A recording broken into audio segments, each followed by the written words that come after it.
আছো? আশা করি সবাই ভালো আছো, আমিও ভালো আছি। তো সুন্দর একটা সকালে তোমাদেরকে স্বাগত, সবাইকে শুভ সকাল। তো দেখো আজকে সকালটা একটু রোদ ঝিকিমিকি করে উঠেছে, আর চতুর্দিক খুব ভালো লাগছে, হালকা রোদ হালকা ঠান্ডা।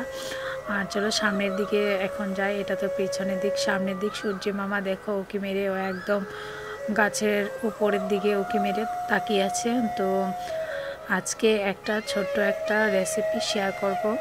তো রেসিপিটা কি সেটা চলো দেখে নিই। আর এখানটায় দেখো গাছে অনেকটাই ফুল ফুটেছে, খুব সুন্দর লাগছে। আর এই ভিডিওটা আমি এডিট করছি আজকে, অনেকটা আগেই বানানো ছিল, তো শেয়ার করা হয়নি, তো ভাবলাম কালকে শেয়ার করব। তো চলো রেসিপিটা কি দেখিনি। তো দেখতে পাচ্ছ এখানে টমেটো আছে, ধনেপাতা আছে, আদা কুচি আছে, কাঁচা লঙ্কা আছে, শুকনো লঙ্কা, তেজপাতা, আর আছে পেঁয়াজ, আর পেঁয়াজ কোচানো আর বাটা পেঁয়াজ।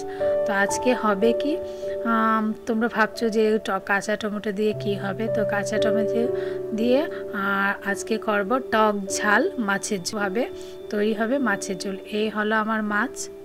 তো দেখো এখানে 4 পিস মাছ নিয়েছি, আর এখানে আছে টমেটোগুলোকে কুচিয়ে দেখো পাতলা পাতলা করে কেটে নিয়েছি। এখানে 3টে টমেটো, আর এখানে আছে ধনেপাতা, আদা বাটা, আদা কোচানো, আর এখানে আছে কাঁচা লঙ্কা আর পেঁয়াজ পেস্ট, আর পেঁয়াজ কোচানো। এই হলো মশলা, আর শুকনো লঙ্কা আর তেজপাতা তো রয়েছে। তো মাছগুলো আবারও দেখাচ্ছি, এই যে মাছ রয়েছে। তো আজকে রান্না করব টক ঝালে পরিপূর্ণ একটা মাছের ঝোল। তো দেখো এখানে তেল গরম হয়ে গেছে, দিয়ে দেবো একটা শুকনো লঙ্কা। আর এই রেসিপিটা আগে করেছি একবার, করে আমি খেয়ে দেখেছি যে এটা কেমন লাগে এই রেসিপিটা। তো দেখলাম কি টক ঝালে মাছের ঝোল খুবই দারুণ হয়, তো তাই ভাবলাম তোমাদের কাছে কেন না শেয়ার করি। তো সব কিছু তো করি, তাই একটু এটাও করেছি, শেয়ার করব। তো দেখো এখানে আমার শুকনো লঙ্কাটা ভাজা হয়ে গেছে, তারপর দিয়ে দেব তেজপাতা, গোটা একটা তেজপাতা দিয়ে দেব। তারপর তেজপাতাটা হয়ে গেলে বাকি মশলাগুলো দিয়ে দেব। তো বন্ধুরা আমি যা কিছু করি সব কিছু শেয়ার করার জন্য শেয়ার করতে চাই, কিন্তু সব কিছু তো আর শেয়ার করা যায় না। তো যেহেতু যতটুকু পারি ততটুকুই শেয়ার করি। আর এখানে দেখো কোচানো পেঁয়াজগুলোকে আমি এইভাবে করে দিয়ে দিচ্ছি। এবার পেঁয়াজগুলো একটু নাড়াচাড়া দিয়ে দেব।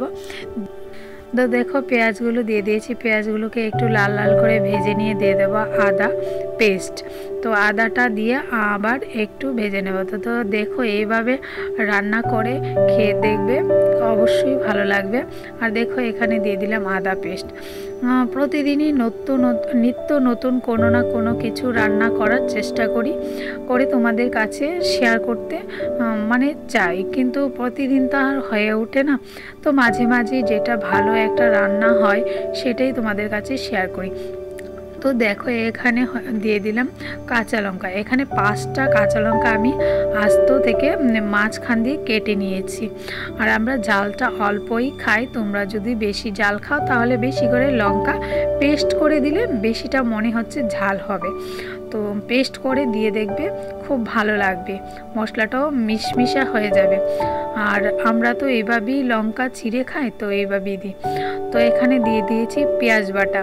এবার পেঁয়াজ বাটা দিয়ে ভালো করে কষিয়ে নেব।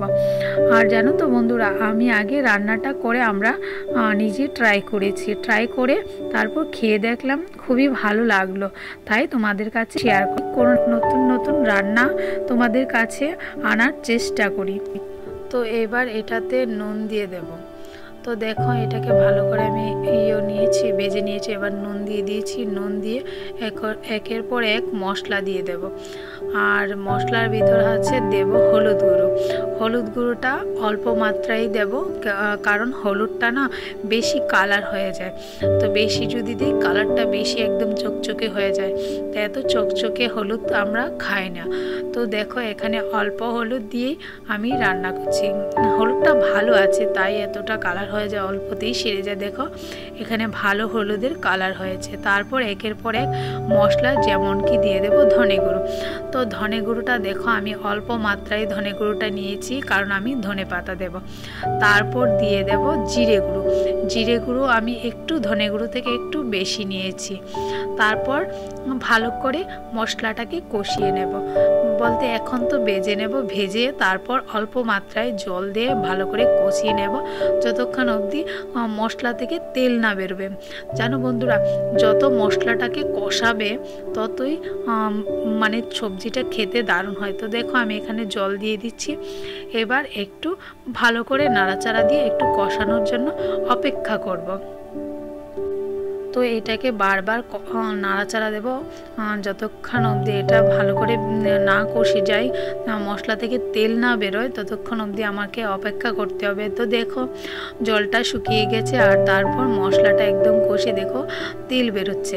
তো এরপর দিয়ে দেব কাঁচা টমেটো। তো দেখো এখানে পাতলা পাতলা করে আমি টমেটোগুলিকে কেটে রেখেছি। এবার টমেটোগুলোকে নাড়াচাড়া মশলার সাথে দিয়ে একদম ভালোভাবে নাড়াচাড়া দিয়ে দেব। নাড়াচাড়া দিয়ে একদম যাতে মশলাগুলো টমেটোর গায়ে একদম লেগে যায় সেভাবে আমি নাড়াচাড়া দেব। আর এখানে আমি পাতলা পাতলা করে টমেটো নিয়েছি 3টে, কারণ টমেটো ছোট ছোট টমেটো তো, তাই 3টে নিয়েছি। আর এই টমেটোটা একটু টক বেশি হয়, তাই আমি ঝালটা বেশি দিয়েছি, প্লাস নুনটাও একটু বেশি দিয়েছি। আর দেখো এখানে আমি অল্প মাত্রায় জল দিয়ে দিয়েছি, যাতে টমেটোগুলো সিদ্ধ হয়ে যায়। জল না দিলে তো টমেটোগুলো সিদ্ধ হবে না, তাই একটু জল দিয়ে দিয়েছি। এবার কিছুক্ষণের জন্য আমি এটাকে ঢেকে দেব, যাতে এটা সিদ্ধ হয়ে যায়। তো কিছুক্ষণ বাদে আবার ঢাকনটাকে তুলে দেখব যে টমেটোগুলো সিদ্ধ হয়েছে কিনা। যদি টমেটোগুলো সিদ্ধ না হয় তো আবারও আমাকে কিছুক্ষণের জন্য ঢেকে দিতে হবে। তো এখানে দেখা যাচ্ছে কি টমেটোগুলো সিদ্ধ হয়নি, তো জালের আঁচটাকে কমিয়ে দিয়ে তারপর আবার আমাকে ঢেকে দিতে হবে। একটু বাড়িয়ে দিলাম, আগে কমানো ছিল। তো এখন এইটাকে আবারও একটু ঢেকে দেবো। আর এইভাবে রান্না করে খেলে অবশ্যই ভালো লাগবে। আর এখনই নতুন সিজনের টমেটো তো খেতে খুবই দারুণ লাগে। আর টমেটো দিয়ে মাছের ঝোল তো মানে কি বলবো, অপূর্ব অপূর্ব। আর টক ঝালের মাছের ঝোল তো অনেকটাই, কি বলবো, না খেলে কোনো কিছুই বলা অসম্ভব। তোমরা খেয়ে দেখবে, আর খেয়ে যদি ভালো লাগে অবশ্যই লাইক কমেন্টস শেয়ার করে আমাকে জানাবে যে কেমন হয়েছে, শেয়ার করবে। প্লাস তোমাদের থেকে অন্য বন্ধুরাও জানতে পারবে এরকম রান্না করে খাওয়া যায়, প্লাস টেস্টও লাগে। আর মানে মাছের ঝোল দিয়ে তুমি ভাত খেয়ে নিতে পারবে। তো দেখো হয়ে গেছে আমার তরকারি। এবার একটু জল দিয়ে ভালো করে ফুটে উঠলে তারপর মাছগুলো দিয়ে দেব।